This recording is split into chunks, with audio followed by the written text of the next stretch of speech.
E quem sabe a gente finalmente vai rever a Nobara ou até mesmo o Todo. A Nobara é compreensível porque tem o lance de que ela tá meio que morta, né? Mas o Todo só perdeu os braços, coitado. Nada que uma técnica amaldiçoada reversa não resolva. Mas eu ainda tenho fé que os dois ainda vão voltar. Eu falei, cara, não falei? Eu falei que ia falar quando falei. Aí, ó, me chamaram de louco, ninguém me chamou de louco. Mas, ó, eu cravei que o Todo ia voltar muito antes do capítulo ter saído. Então, escutem quando eu falo, tá vendo? Eu sei das paradas, eu tenho contato da própria Giga Kutami, tá ligado? Enfim, foi isso. Eu acabei prevendo o retorno do Aoi Todo nesses dois últimos capítulos que nós tivemos. Então, sem enrolação, já vamos pros dois últimos capítulos, porque esses sim tiveram muitas revelações. Ó a carinha do Hakari aqui, ó. Quem diria que a situação dele se inverteu e quem mandou essa frase atualmente foi a Uralme, né? Enfim, né? Começando pelo capítulo 259, nós já começamos ele com um flashback dos feiticeiros treinando. No caso, o Chozo e o Noritoshi Kamo, que são dois feiticeiros que manjam da manipulação de sangue, ajudando Itadori a controlar o seu novo poder. No caso, são o Noritoshi Kamo, porque segundo o próprio Itadori, o Chozo é um péssimo professor, coitado. Olha a carinha de tristeza dele quando ele descobriu que ele não ia poder ensinar a Supernova pro Itadori. Coitado do Chozo, protejam ele. Mas nós também tivemos a revelação de que o outro feiticeiro que o Itadori trocou de corpo foi o próprio Yuto Kotsu, ele mesmo, o melhor personagem da ficção, trocou de corpo com o Itadori e foi assim que ele aprendeu a técnica amaldiçoada reversa. A gente já sabia que o outro era o Kusakabe e foi com ele que ele aprendeu o novo estilo das sombras domínio simples, mas a técnica amaldiçoada reversa foi com o próprio Yuto Kotsu que ele aprendeu a usar a energia amaldiçoada reversa. E isso pode ter sido uma confirmação de que o Yuta aprendeu a copiar a técnica do Sukuna, não com o dedo que estava faltando do Sukuna, mas sim trocando de corpo com o Itadori, porque o próprio Itadori já estava com a técnica do Sukuna. Então eu acredito fortemente que o Yuta aprendeu a técnica do Sukuna, não com o dedo do Sukuna, mas sim trocando de corpo com o Itadori. E é estranho que eu vi praticamente ninguém falando sobre isso, mas enfim. Depois nós tivemos um snapback to reality e essa cena bonitinha acabou.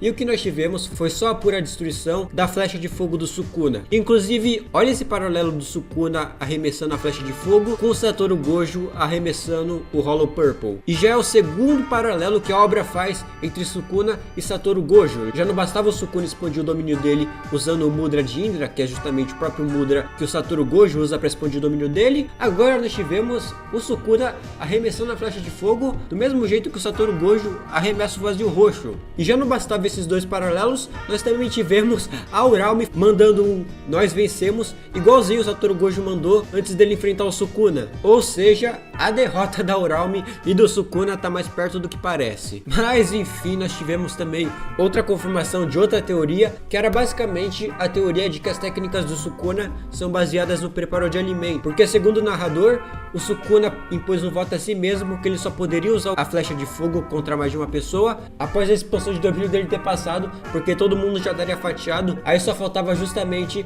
assar os alimentos. E também tivemos uma explicação meio científica, entre aspas, de como a flecha de fogo funciona atualmente, que o Sukuna transforma as partículas de poeira que estavam no ar em material inflamável, e assim ele consegue usar a flecha de fogo de maneira mais explosiva, por assim dizer. E quando parecia que ia ser o fim da dupla de irmãos, e o Itadori e o Chozo, coitado, o Chozo se sacrifica e forma uma parede de sangue para proteger o seu irmãozinho. E cara, é realmente muito triste isso. O Chozo era um dos meus personagens favoritos. Eu tava até pensando em fazer um vídeo do Chozo pro canal principal. E assim, essa morte do Chozo, na minha opinião, foi a morte de Jujutsu Kaisen que mais fez sentido. Foi a morte de Jujutsu Kaisen que mais conversou com o tema e com o arco de personagem do Chozo, que começou querendo matar o Itadori e agora ele se sacrificou para que seu irmãozinho pudesse ter mais uma chance. Mas não só com arco de personagem, isso daí também é um baita gesto de amor do Chozo pro Itadori. E como eu já disse aqui várias vezes, o amor é o principal tema de Jujutsu Kaisen. E esse gesto de amor do Chozo pro Itadori vai ser essencial para a derrota do Sukuna, pode ter certeza disso. E tem até uma passagem muito bonita do Itadori e do Chozo naquela mesa que o Chozo alucinou lá em Shibuya, do Itadori almoçando com ele e com seus irmãos, agora só os dois. E essa cena é muito bonita porque é justamente uma despedida do Chozo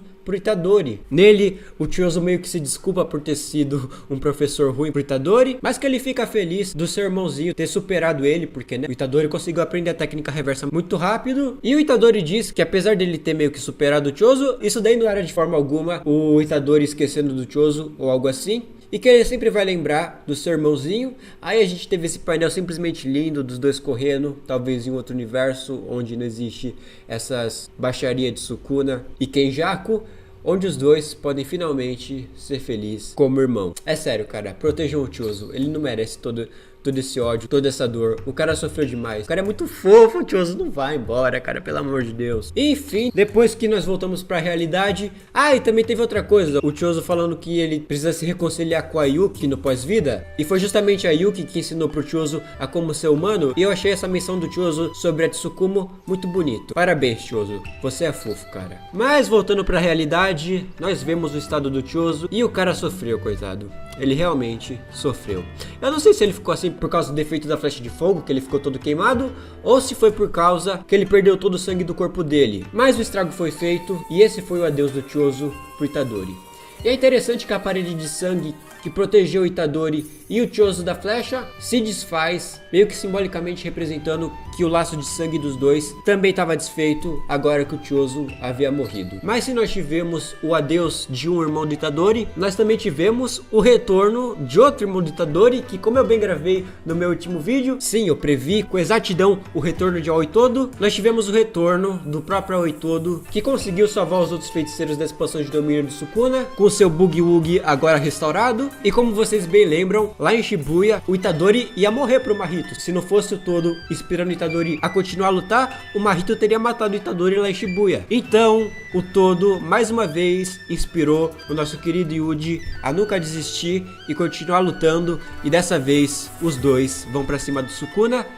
E assim começa o capítulo 260. E que capítulo foi esse? Então, antes de eu já ir pra parte que vocês querem ver sobre o capítulo 260, o capítulo 260 começa com o Todo revelando o que ele tinha embaixo daquelas faixas do braço dele, e todo mundo achava que ia ser tipo uma mão mecânica, tipo a do Mekamaru, ou uma prótese muito maneira, mas ele trocou o braço dele por um Rib Slap. E sim, eu, assim como você, não fazia a menor ideia do que era esse objeto até o lançamento desse capítulo, né? Jujutsu Kaisen também é cultura, né? E eu não vou mentir, no começo eu estranhei, porque todo mundo tava esperando que ia ser uma prótese ou algo assim, e ninguém esperava que ia ser um negócio desse, ninguém esperava que ia ser um instrumento que ninguém conhece. Que, inclusive, esse é o som do Rib Slap, pra quem quer saber.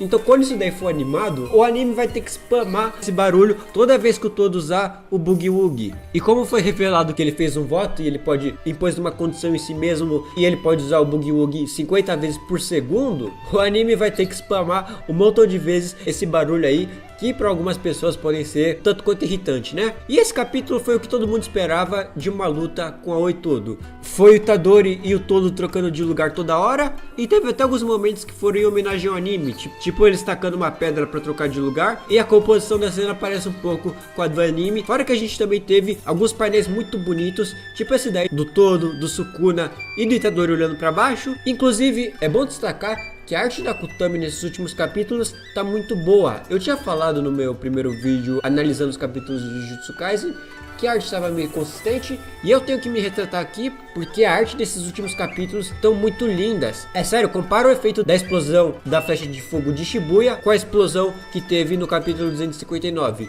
Dá pra ver uma clara evolução da Kutami e a arte dela tá cada vez melhor. Nesse capítulo nós tivemos também o Sukuna falando que o Todo é um cara difícil de desestabilizar, porque o cabra é muito firme, ele não se abala mesmo com toda a destruição que o Sukuna causou. Pra você ver a confiança e a esperança que o Todo traz sempre que ele entra em combate. O cara sabe trazer esperança pra onde ele passa. E no meio de todas essas trocas que o Todo tava fazendo com o Boogie Woogie, ele usa de um blefe para enganar o Sukuna, e o Itadori foi lá e meteu mais um Kokusei no meio do bucho do Sukuna para ele ficar esperto, e esse foi com tanto gosto que o Itadori até agarrou e cravou as garras nele. E quando eu vi esse painel pela primeira vez, eu achava que ele tava até mirando no coração para arrancar ele de uma vez. Mas pro nosso desespero, o tempo de fadiga do Sukuna depois da expansão de domínio dele ter sido aberta, tinha finalmente acabado, e agora ele podia expandir o domínio dele quantas vezes ele quiser.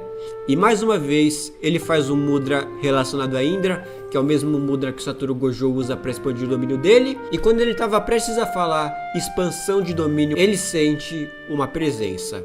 A presença do fantasma do mais forte, aquele que ele enterrou com as suas próprias mãos. Aqueles olhos eram simplesmente irreconhecíveis, o sensei muito gato Satoru Gojo. O mais honrado finalmente está entre nós. E o retorno do mais honrado foi sentido e aplaudido em todas as partes do mundo. É sério, eu nunca vi um capítulo de Jujutsu Kaisen repercutir tanto. Aliás, teve um que repercutiu tanto, que foi o capítulo da morte do Gojo. Pra você ver como esse personagem é tão amado, que o suposto retorno do mais honrado foi o assunto mais comentado em uma porrada de país. Porque no fundo, todo mundo ama o Satoru Gojo. Mas enfim, quanto à minha opinião, eu acho que é realmente ele, eu acho que é bait, eu acho que é o Sukuna que tá alucinando e viu o fantasma daquele que ele tem mais medo. Assim, não dá pra negar que é obviamente o Satoru Gojo nesse painel. E o que o mangá quis dizer é que o Sukuna sentiu a presença do Satoru Gojo. Agora basta saber se isso é literalmente ou figurativamente. Porque se for figurativamente, não necessariamente precisa ser o Satoru Gojo. E aí que tá, eu não acho que é o Satoru Gojo ali literalmente, e eu já vou explicar por quê. Tá, se for o Satoru Gojo, o que o Sukuna vai fazer? O cara tem duas mãos direitas e um sonho. A não ser que o Satoru Gojo queira uma revanche, queira ter outro X1 com o Sukuna e não uma vingança de imediato, não tem muito que o Sukuna possa fazer. E mesmo se o Satoru Gojo quiser uma revanche, ele vai ter que dar uma de Goku na Saga do Céu e entregar uma semente dos deuses pro Sukuna, porque o Goku entregou uma semente dos deuses pro céu pra ele continuar espancando o Gohan. Então se o Satoru Gojo voltou pra uma revanche equilibrada, ele teria que no mínimo curar todos os ferimentos, que não são poucos, do Sukuna. E eu não acho que vai ser isso que vai acontecer. Assim, seria muito legal se isso acontecesse, seria uma quebra de expectativa maneira o Satoru Gojo curar o Sukuna, mas eu não acho que vai ser isso. Eu acho que até em uma disputa de domínio, que o Sukuna é mais experiente e mais poderoso do que o Gojo em domínio, o Sukuna ia perder de tão fraco que o próprio domínio dele tá. Olha a situação do santuário, ele não tá bonito, ele não tá legal. Então eu acho que o Satoru Gojo que apareceu no final do capítulo 260 é muito mais uma figura de linguagem, por assim dizer. Aliás, não é figura de linguagem porque ele literalmente aparece, então é um misto do literal com o figurativo, mas na minha opinião, não é o Gojo, e sim o Yuta.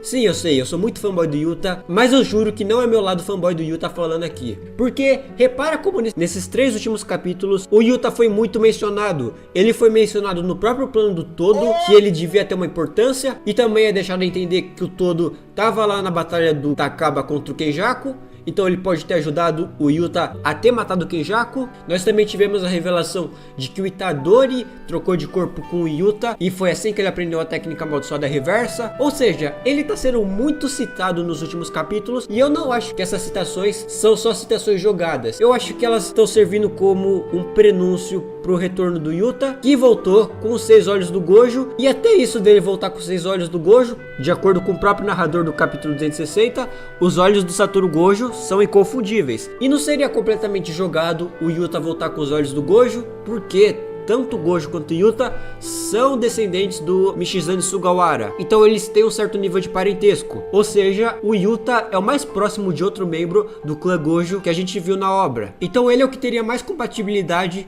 com os 6 olhos do Gojo. Fora que o Yuta também já foi confundido com o Gojo umas 2 vezes antes. O Itadori achou que era o próprio Satoru Gojo quando ele estava lutando contra o Naoya logo após Shibuya. Ele achou que era o próprio Satoru Gojo que estava em cima do prédio, mas não era o Yuta, porque eles têm uma aura muito parecida. E a Utahime diz que o Yuta lembra um pouco o Satoru Gojo em alguns aspectos, naquele capítulo bonitinho dos alunos veteranos arrumando emprego. Acho que é o 185.5. Então o Yuta ser confundido com o Gojo não é algo de agora, principalmente se ele tivesse com os 6 olhos do Gojo, porque aí sim a narração do capítulo faria ainda mais sentido. Porque, né, os olhos do Gojo são de fato irreconhecíveis, mas não seria o Gojo em si usando os 6 olhos, e sim o mais próximo de um parente que a gente tem dele. E aquela clara silhueta do Gojo aparecendo pro Sukuna é uma interpretação do próprio Sukuna de que ele acha que é o Gojo, mas na verdade é o Yuta. Ou não, pode ser talvez o Sukuna sentindo a energia do Satoru Gojo se despertando novamente, só que dessa vez de muito longe, para indicar que o Satoru Gojo foi ressuscitado nesse exato momento. Mas enfim, eu juro que não é meu lado fanboy do Yuta falando mais alto. É sério, eu posso morder a língua eventualmente, mas eu acho que de fato